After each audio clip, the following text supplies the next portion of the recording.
तर ऐक, मनु आणि शतरूपाला 3 कन्या झाल्या, प्रसूती, आकुती आणि देववती. देववती ही कर्दमाला दिली, प्रसूती ही प्रजापती दक्ष राजाला दिली आणि प्रसूती आकुती ही प्रजापती राजाला दिली. त्यांचं संक्षिप्त थोडक्यात वर्णन आलेलं आहे, पण देववतीचं याच्यामध्ये वर्णन आलेलं आहे. आणि पुढे त्यांना 2 मुलं झालेले आहेत, प्रियव्रत आणि उत्तानपाद. प्रियव्रत म्हणजे चांगलं व्रत, आणि उत्तानपाद म्हणजे आपण केलेल्या व्रताचं फळ मिळणं. तर प्रियव्रत आणि उत्तानपाद, तर उत्तानपाद राजाचा थोडक्यात बंद पडलं. वंश पाहूया. तर प्रियव्रताला, उत्तानपाद राजाला 2 पत्नी आहेत, एक सुनीती आणि एक सुरुची. सुनीती ही पहिली पत्नी आहे उत्तानपाद राजाची. तिला मुलगा होत नाही, पण ती भक्त होती, वैष्णव होती, नारायणाचं रात्रंदिवस चिंतन करायची. पण उत्तानपाद राजा म्हणाला, माझा वंश पुढे कसा चालेल, म्हणून जंगलामध्ये विहार करत असताना तिथे एक स्त्री दिसली, दिसायला सुंदर होती, आणि तिला लगेच तो घरामध्ये घेऊन आला. तिचं नाव सुरुची.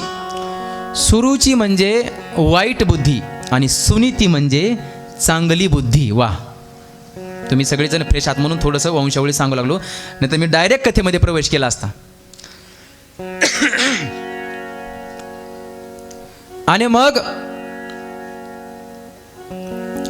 योगायोगाने सुनीतीला नारायण प्रसन्न झाले, माझा श्याम प्रसन्न झाला, आणि योगायोगाने वर माग. तर तिने वर काय मागितलं माहिती? ऐका, तिने वर मागितला की माझ्या सौतीला मुलगा व्हावं. तिला पुत्र नाहीये, पण तिने दुसऱ्याचं चिंतन केलंय, म्हणजे दुसऱ्याचा चांगला विचार केला. सांगायचं फळ म्हणजे काय? आता ही कथा आहे, आता कथा चालली, पण याला दृष्टांत दिला म्हणजे ती कथा समजते. म्हणजे आता ही कथा चाललेली आहे. सुनीतीने तिच्या सौतीसाठी वर मागितलाय, तर याला मला दृष्टांत द्यावा लागेल ना आता थोडासा मराठी. तर ऐका, दुसऱ्याचं चांगलं मनामध्ये आल्याच्या नंतर भगवान परमात्मा त्याला जवळ करत असतो. काय? त्याला जवळ करत असतो. तुका म्हणे देवा आणि त्यांची केली पावे, हा दृष्टांत जगद्गुरु तुकोबरायचा, की दुसऱ्याचं चांगलं पाहिल्याच्या नंतर भगवान परमात्मा आपलं निश्चित त्याच्यापेक्षा 100 पटीने चांगलं करत असतो. देवाला ते एवढं आवडलं. श्याम म्हणाला, काय बुद्धी आहे तुझी सुनीती, वा. आणि असा वर दिला महाराज सुनीतीला की तुझ्या मनामध्ये दुसऱ्याविषयी चांगला विचार येण्याचं सद्भाग्य म्हणजे फार पुण्य आहे. म्हणून मी तुला एक असा वर देतो की तुलाही चांगला आणि जगामध्ये कीर्तिमान करणारा पुत्राचं वरदान देतो, आणि तुझ्या सवतीलाही देतो. आणि योगायोगाने दोघीही गर्भवती राहिल्या, आणि सुनीतीच्या घरी सुंदर असा पुत्राचा जन्म झाला. त्याचं नाव आहे वा ध्रुव बाळ.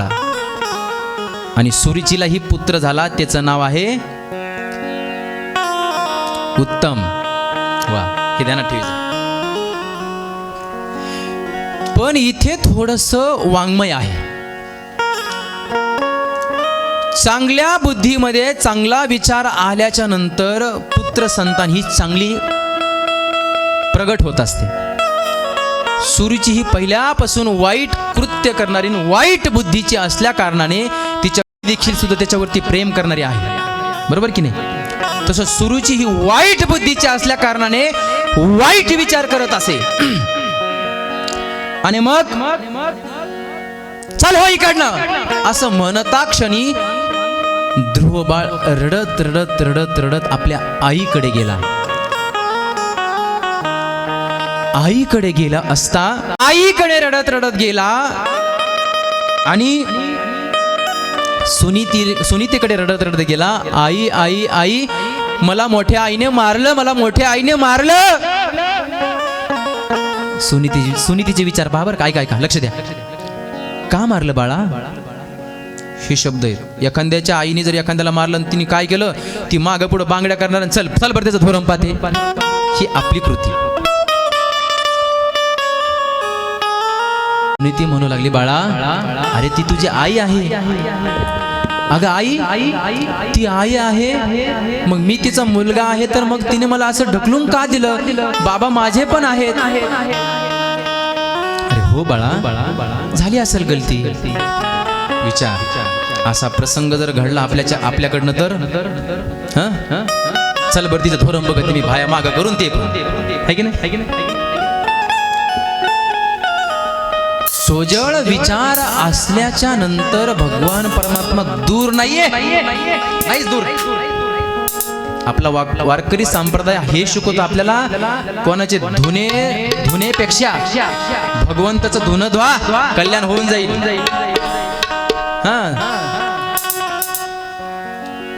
कारण ह्या सृष्टीतले सगळे प्राणी आपले आहात आणि धर्माने नीतीने जगल्याच्या नंतर कोणाचं भलं नाही करता आलं तर चालेल, वाईट करू नका. भला किसी का करना सको तुम, बुरा किसी का मत करना, पुष्प नहीं बन सकते हो तुम, काटे बन कर मत रहना.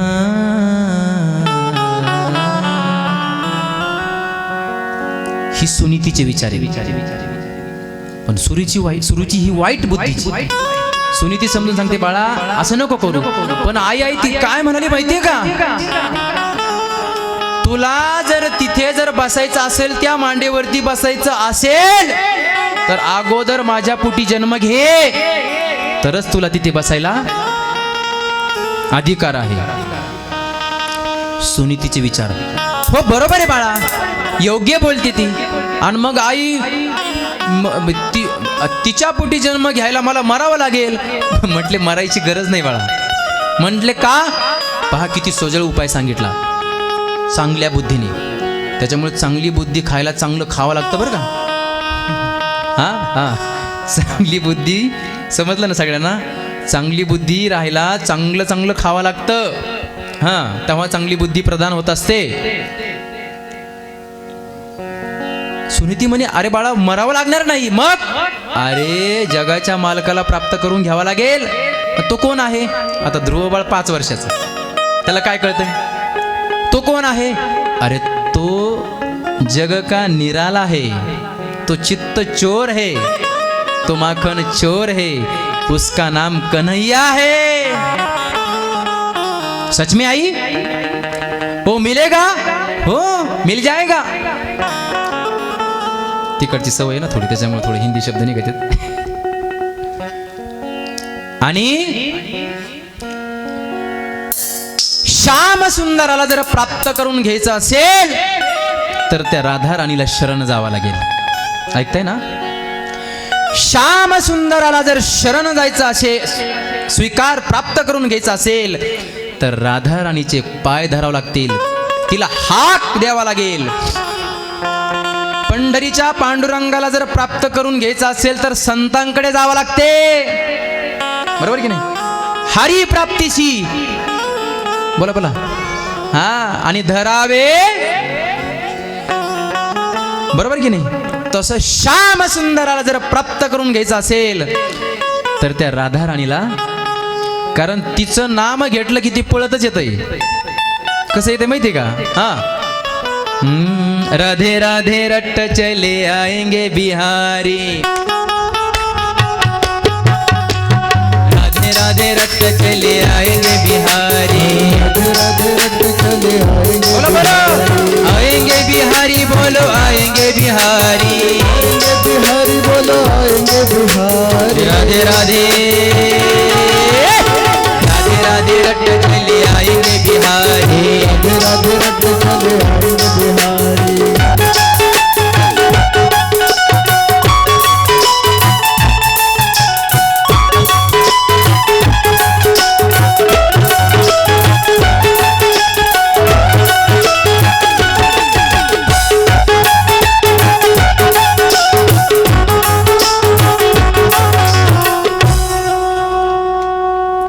राधे राधे राधे राधे रट्ट चले आएंगे बिहारी. तिचं नाम घेतल्याच्या नंतर ते पळतच येत. हा, तो पळत येतो. कारण त्या राधा राणीच्या शब्दामध्ये नाही, तिच्या नामामध्ये एवढी ताकद आहे. राधा राणीला स्त्री समजू नका, राधा राणीला पुरुष समजू नका. राधा राणी नाम भगवान श्रीकृष्णच आहे आणि ती शक्ती आहे, ते दिव्य स्वरूप आहे. आणि मग सगळा वृत्तांत सुनीती मातेने ध्रुव बाळाला सांगितला. आणि मग तो श्याम सुंदर कुठे मिळेल आणि कुठे मिळेल म्हटल्याच्या नंतर तो जंगलामध्ये आहे. मागचा पुढचा विचार काहीच केला नाही, निघाला लगेच निघाला. आता तो देव कसा आहे माहित नाही, तो पाहिलेला नाही. आणि ध्रुव बाळ तर निघाला. आता काय करावं? गेला जंगलामध्ये. तो कशाने प्राप्त होईल याचं साधन आपल्याकडे नाहीये. पंढरपूरला निघाल्याच आपण वारीला निघालो ना, वारीला निघाल्यानंतर एवढी मोठी पिशी असते, बरोबर का अण्णा? एवढी मोठी पिशी, त्याच्यात वळकुटी, त्याच्यानंतर पुन्हा चिवडान, लाडून, शेंगदाण्याचे लाडून, खारी, खोबरं. कशाला? तू वारीला निघाला ना, आहे की नाही?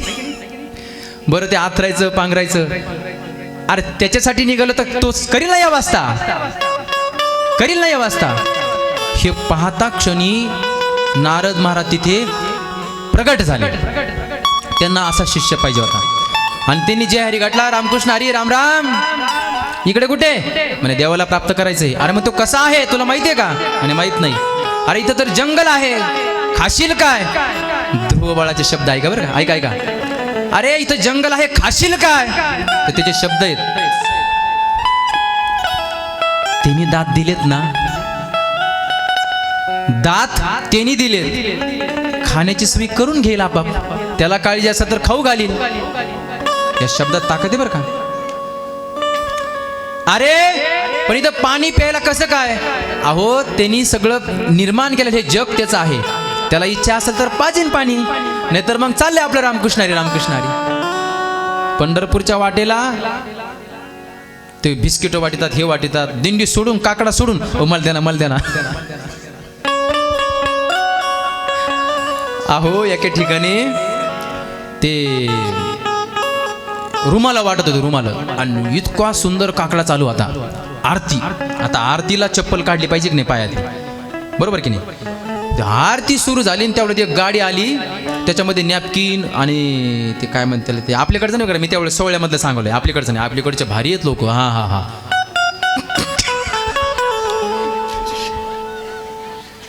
म्हणजे तुम्ही हसले म्हणजे काहीतरी कुठं तरी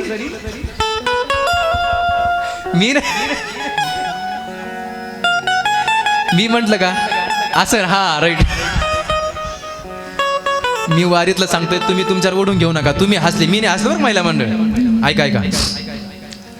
वारीमध्ये काकडा सुरून तेवढ्यात ती गाडी आली, त्याच्यामध्ये ते चक्कीचे पाकिट, ती रुमाल आणि आणखीन एक बॉक्स होता कशाच तरी, पाण्याचा. काकडा सोडून महाराज फक्त चार टाळकरी होते, मी तिसरा त्याच्यामध्ये. आखी दिंडी मारत टेम्पो बशी, आखी दिंडी. हे काय?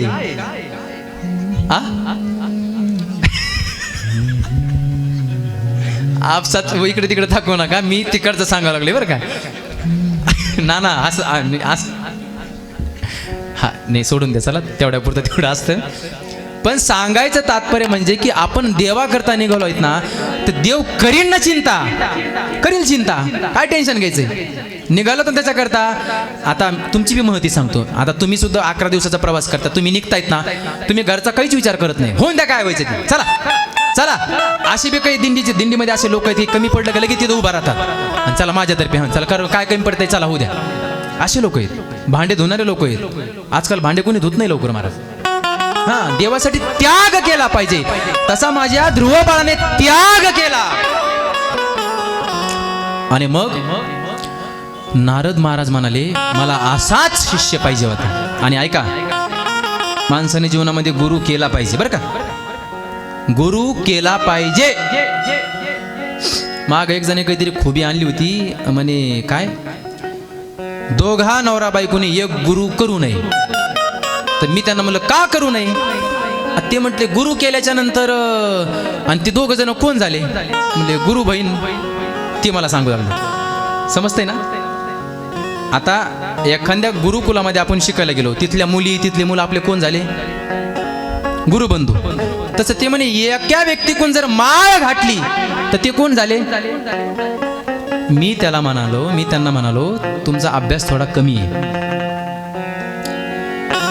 नवरा बायकोनी एक जरी गुरु केला तरी चालतो बरं का, पण एक सांगू का, देहाच्या संबंधाने जर पाहिलं तर मग ते अधर्म आहे.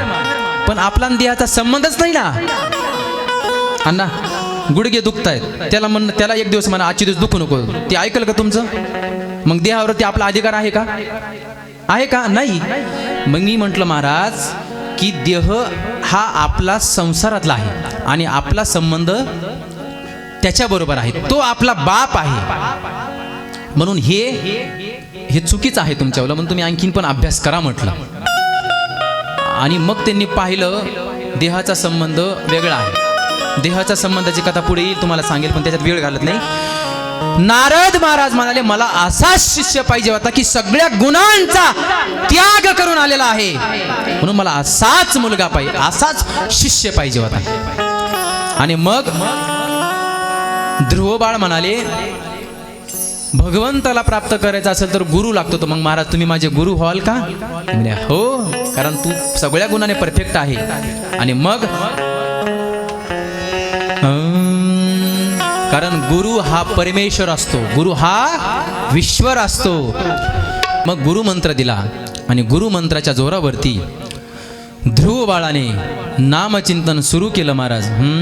ओम नमो भगवते वासुदेवाय. वासुदेवाय वासुदेवाय नमो वासुदेवाय.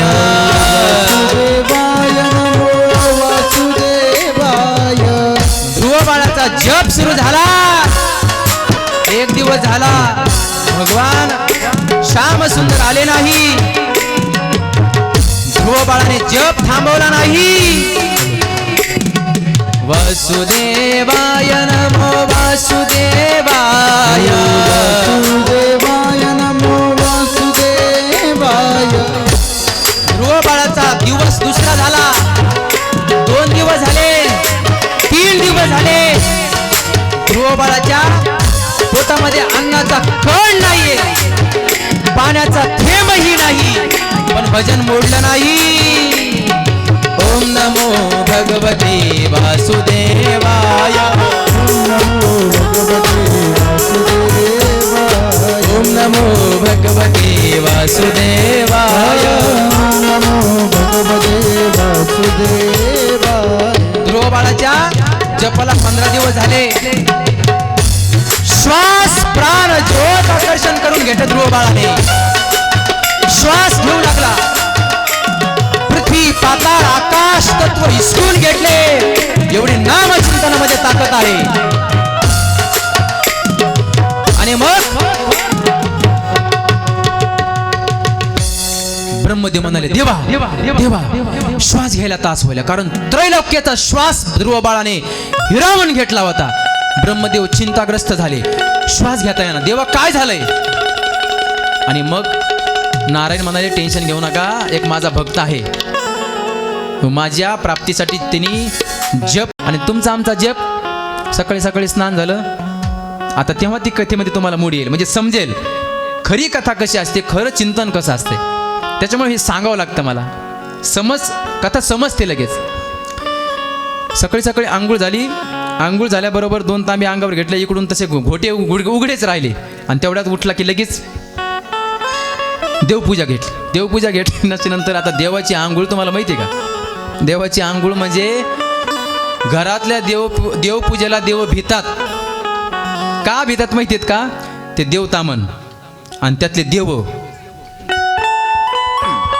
असंच का अण्णा. कसं म्हणजे आपल्यातला धरू नका बरं का, तुम्ही सगळे चांगले आहात, कारण इथून दिसतंय. मी जगातलं सांगू लागलोय. ते देव एकमेकाच्या अंगावर कबड्डी, हे त्याच्या अंगावर पडते, तिथे अंगावर पडते. अरे ते मध्ये मला चेंगरू लागलो, मी खाली अरे चेंगरू लागलो असंच ना. अरे ते म्हणते उठ ना, ते रंगनाथ म्हणते तू माझ्या अंगावर, ते हनुमान त्याच्या अंगावर पडते. अरे तुझं एवढं मोठं बलाढ्य होत, अरे पलीकडे सरक पलीकडे सरक.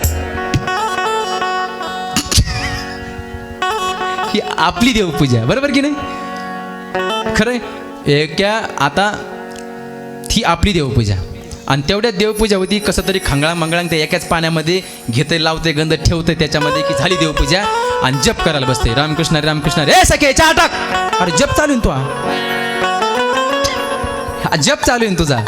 ध्रुवबाळीने असं केलं का? नाही केलं महाराज. फक्त जप रात्रंदिवस आणि प्राणवायू शोषून घेतले होते. आणि जप चालू आहे, रामकृष्ण हरी रामकृष्ण हरी. आता ते जप त्याच्यामध्ये 108 मणी आहेत. आता ते मणी एक वाढला की रामकृष्ण हरी म्हटलं पाहिजे. ते रामकृष्ण हरी म्हणूस तर 2-4 मणी रामकृष्ण हरी रामकृष्ण. अरे ते मणी गेले ना. आणि किती माळा जपल्या? तर 11 माळा जपल्या. अरे अरे सुंबळ्या येडी हळद कोरड्याचा नाश. असा जप म्हणून जमत नसते, त्याला ध्रुव बाळासारखा जप करावा लागतो, तेव्हा भगवान परमात्मा प्राप्त होतं. गेले अनेक दिवस झाले आपण परमार्थ करतो, का देवाचा साक्षात्कार होत नाही? तर आंधळी भक्ती करत आहोत. थोडंच करा, एकदम थोडं, पण निष्ठेने करा, भाव विभोर होऊन करा. भगवान परमात्मा नक्कीच भेट दिल्याशिवाय राहणार. भाव विभोर होऊन करा. तसं माझ्या ध्रुवानी नाही केलं महाराज. ध्रुवानी नाही केलं, त्यांनी फक्त जप केला. आणि मग श्रीमन नारायण म्हणाले आत्ता जाऊन त्याला भेट देतो. आणि महाराज ध्रुव बाळाचा जप चालू असताना नारायण तिथे प्रगट झाले महाराज. आणि प्रगट झाल्यानंतर एवढं सुंदर स्वरूप होतं माझ्या महाराज, कन्हैयाचं एवढं सुंदर स्वरूप होतं महाराज. आणि ध्रुव बाळाला म्हणाले ध्रुवा डोळे उघड.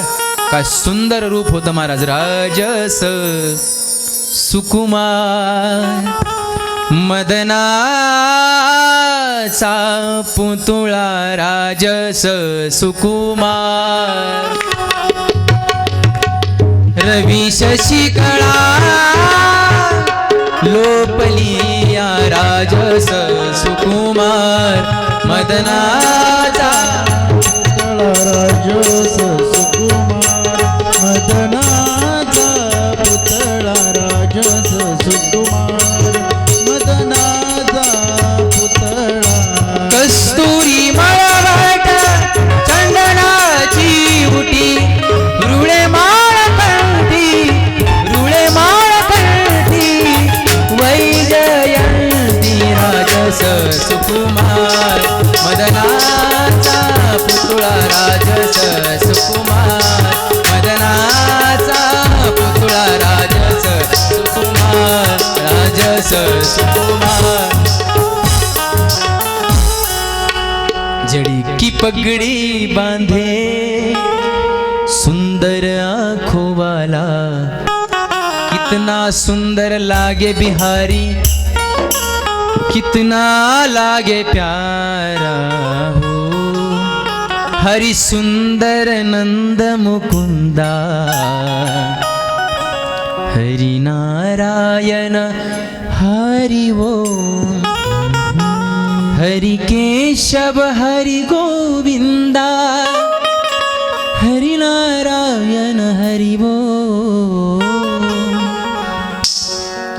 हरि सुंदर नंद मुकुंदा,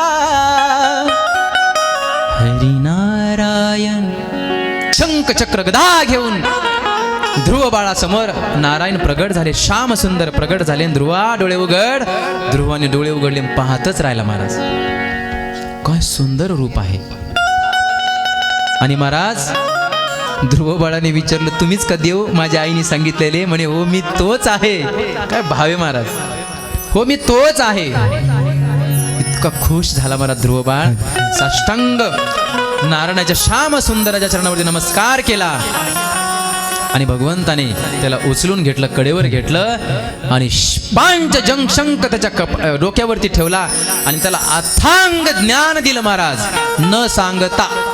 काय मागितलं ध्रुव बाळाने? काय मागितलं? काहीच मागितलं नाही. एक बोलू, देवाकडे गेल्याच्या नंतर काहीच मागायचं नाही, देव आपाप देतो. कारण का? न सांगता तुम्हा कळो येते अंतर,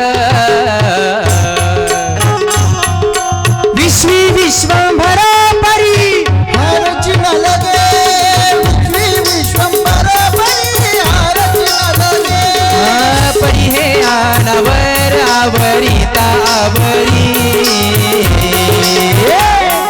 पाठी मागे डोळे झाकून उभी जणी पाठीमागे डोळे झाकून उभी ती जणी. बरोबर दादा महाराज. न सांगता तुम्हा कळो येते अंतर. आपण देवासमोर गेलो का, देवासमोर गेलो का डोळे झाकतो. अरे डोळे कशामुळे झाला. देवासमोर आपण जातो तर डोळे कशाला झाकायचे. त्याला पाहण्यासाठी जीव भुकेला आहे. तुला पाहण्याशी देवा जीव हा भुकेला आणि धीर नाही वाटे देवा माझ्या मनाला. त्याच्या समोर जायचं आणि डोळे दाखवायचे. रामकृष्ण. अरे त्याला पाहणा डोळे भरून. चला जा काकड्यामध्ये. काकडा काय सांगते आपल्याला. डोळे भरून या बोला पाहिन तुझे रूप तेची मज सुख देई देवा. डोळे भरून या. ध्रुव बाळासमोर भगवान परत उभं राहिले डोळे भरून पाहिलं महाराज. फळ काय. जगाचं ज्ञानच देऊन टाकलं महाराज. ज्ञान देऊन टाकलं त्याला. आणि मग ध्रुव बाळ आता आनंदाने राज्य कारभार करू लागला. आणि योगायोगाने ध्रुव बाळाचं महाराज लग्नही झालं. ध्रुव बाळाला 2 पत्नी आहेत. एक आहे भ्रमी, एक आहे विला. भ्रमीला 2 पुत्र आहेत. एक आहे कल्प आणि दुसरा आहे वत्सर. आनंदाने संसार करू लागला महाराज ध्रुव बाळ.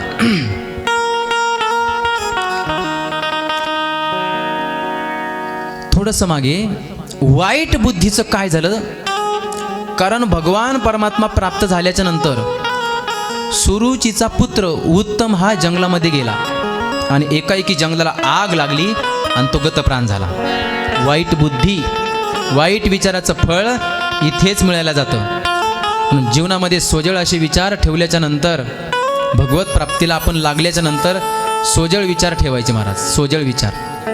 वाईट विचार मनामध्ये आल्याच्या नंतर भगवान परमात्मा दूर जातोच, त्याला नरकात पण जागा नाही. कारण त्याचा जळून खाक झाला महाराज आणि पिशा जीवनीमध्ये त्याला जावं लागलं. शेवटी सुरुची सुद्धा देखील विहार करत असताना तिचा देखील सुद्धा गतप्राण झाला. असं वक्तेबाबांनी म्हटलेलं आहे की तिला वाघाने खाऊन टाकलं. असा ग्रंथामध्ये श्लोक नाही सापडला मला, पण वक्ते मोठ्यांनी सांगितलेलं आहे वक्तेबाबांनी. आणि मग पुढे ध्रुवावरती सुंदर असं राज्य कारभार सुरू झाला महाराज. आणि मग त्याच वंशामध्ये, ध्रुवाच्या वंशामध्ये पृथू महाराज झाले. पुढे त्याच वंशामध्ये प्राचीन बरी झाला. त्याची पत्नी शतधृती, तिला 10 मुलं झाले. नारायणाने प्राचीन बलीला पुरंजन व्याख्यान सांगितलं महाराज. आणि पुढे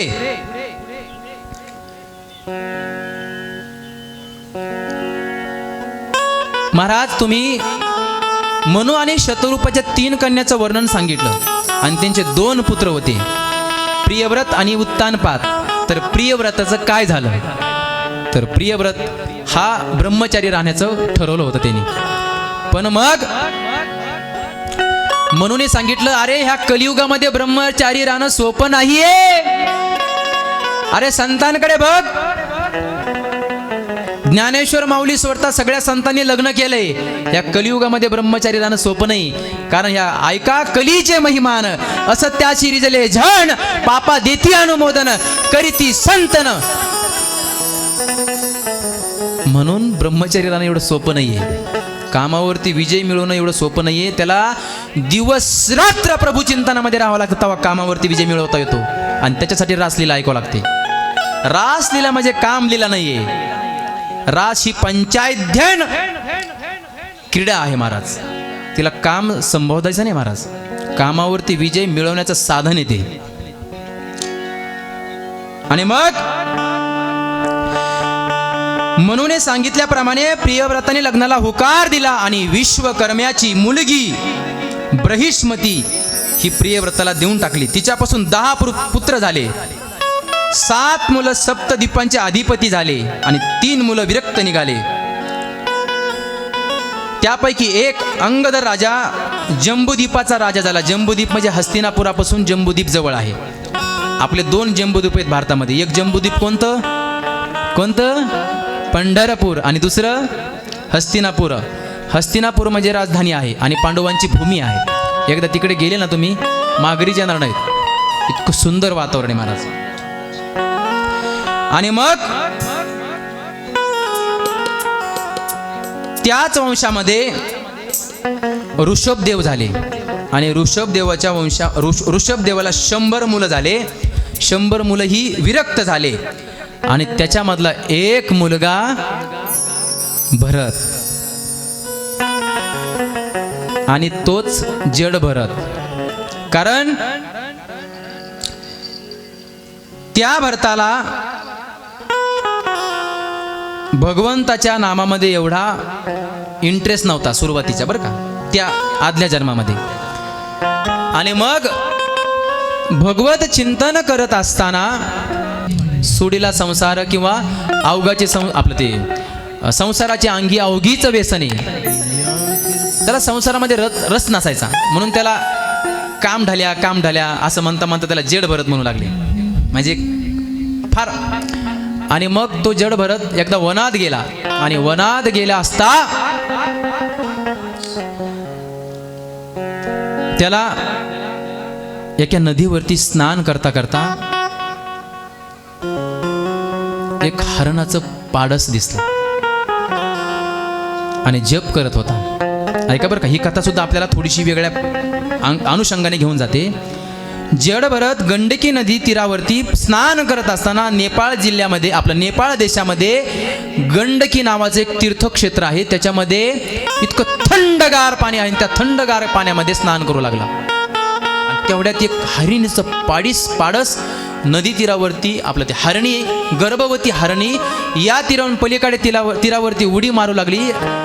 वाघाच्या डरकाळीने भीती निर्माण झाली आणि उडी मारता मारता ती प्रसूती झाली आणि तिचं पाडस पाण्यामध्ये पडलं आणि ते भरतानी पाहिलं. नाम दिलं सोडून आणि तिने ते पिल्लू उचललं. ते इतकं सुंदर दिसू लागलं. हरणाचं पाडस आता पाहिल्यावर छान वाटणारच ना.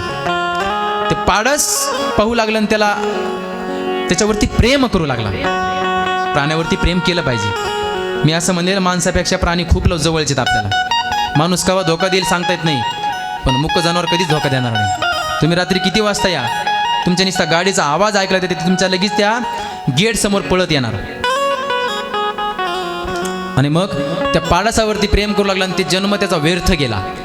आता काय करावं? हरणावरती प्रेम करू लागला आणि प्रेम करता करता महाराज त्या हरणीच्या गर्भामध्ये जड भरत हा गुंतला गेला. आणि मग जड भरत राजा हरणी गर्भ गेला, घाला तो घातला वासनेने. वा, अशी जरा उत्तर दिल्यावर बरं वाटतं जरा. आणि मग तिथून त्या जन्मामध्ये हरणी म्हणता त्याला एक दिवस देवाज्ञा झाली आणि त्याला पुढचा जन्म हरणाचा मिळाला. आता आपल्याला याच्यातून एवढंच घ्यायचंय, अंतकाळाच्या टायमिंगला भगवंताचं नामच आलं पाहिजे, तेव्हा पुढचा जन्म आपला सद्गतीला लागतो, नाहीतर मग उपयोग नाही. आणि मग हरणाच्या पाडसामध्ये इकडे तिकडे खेळू लागला. पण मागच्या जन्माच्या मंत्रसाह्याने त्याला ज्ञान होतं की अरे आपण जन्म व्यर्थ गाठला. त्याला हरणीच्या जन्मामध्ये कळत होतं. आणि मग त्या जन्मामध्ये तो हरणामध्ये राहत नसायचा. खाणं पिणं सोडून दिलं, सगळं एकांतात राहायचा. आणि एक दिवस त्या जंगलाला आग लागली आणि त्याच्यामध्ये तो मरून गेला. आणि त्याला पुन्हा एक जन्म मिळाला अंगिरस बामणाच्या घरी. आणि मग त्या जन्मामध्ये त्यांनी फक्त नामच. आणि मग दुसऱ्या जन्मामध्ये त्यांनी फक्त प्रभूचं नामच घेतलं महाराज. आणि नाम घेत असताना प्रभूच्या नामामध्ये एवढा विलीन व्हायचा. एक दिवस भगवान श्यामसुंदर त्याला प्रगट झाले आणि सुंदर असा आशीर्वाद दिला की 3 जन्मामध्ये तुम्हाला विसरला नाहीस. याला म्हणतात जड भरत राजा. आणि तेव्हापासून आपल्या या भूमीला भारत हे नाव पडलं महाराज. जड भरत. आणि तेव्हापासून या भूमीला आपल्या नाव पडलं महाराज. काय? जहाँ डाल डाल पर सोने की चिड़िया करती है बसेरा, ये भारत देश है मेरा, ये भारत देश है मेरा। डाल डाल पर सोने की चिड़िया करती है बसेरा, ये भारत देश है मेरा, ये भारत देश है मेरा। जहाँ डाल डाल पर सोने की चिड़िया करती है बसेरा, ये भारत देश है मेरा, ओ भारत देश है मेरा। डाल डाल पर सोने की चिड़िया करती है बसेरा, ये भारत देश है मेरा, ये भारत देश है मेरा। जहाँ सत्य अहिंसा और धर्म का पग पग लगता डेरा, ये भारत देश है मेरा, ये भारत देश है मेरा।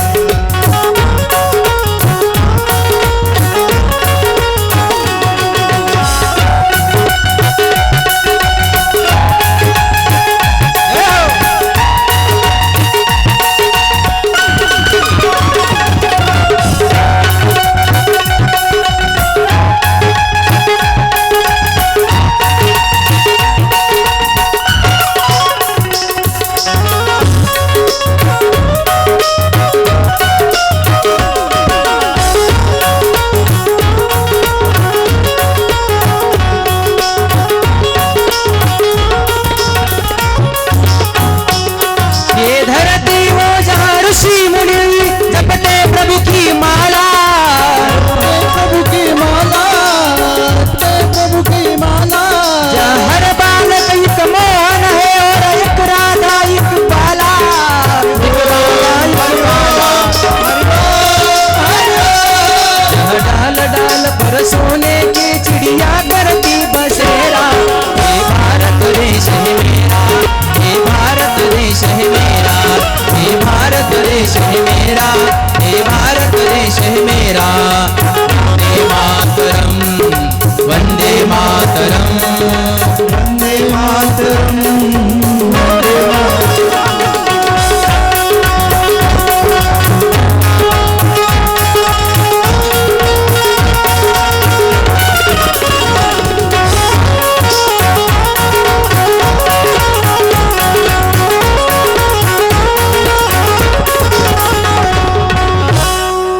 हरी वो विठ्ठल, हरि ओम विठ्ठल, विठ्ठल विठ्ठल विठ्ठला, हरी ओ विठ्ठला, विठ्ठल विठ्ठल विठ्ठला,